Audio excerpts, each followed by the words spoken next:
باندې دغه فرض ده چې هغه د خپل ځان سره د ګاونډ خیال وساتي، خپل ځان سره د خپل ورور د خپل انډیوالو غم وساتي چې آیا زه خپل 5 وخته لمونځ کوم، د نبي علیه الصلاة والسلام اطاعت ژوند تېروم، د الله رب العزت احکامان مې په ژوند باندې منلي.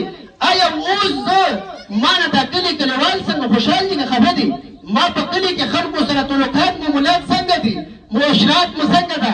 موږ او تاسو ډېر نیکان جوړېږو بعضې ټایم کې، خو معاملات زموږ ټیک نه دي.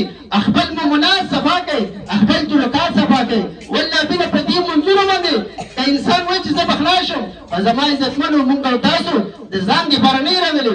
یو کس به ډېر عبادت وکړي، یو کس به ډېر نیک جوړ شي، الله پاک مونه بیا به مونه ورځ آخرت کې ځان ته درایي چې ستا ګاونډي د دې ته دغه تکلیف و، د دې مونځ نه کولو، د دې اودس نه کولو، د دې څه حکم ده؟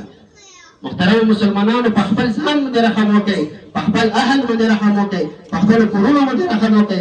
څنګه تاسو نن بچا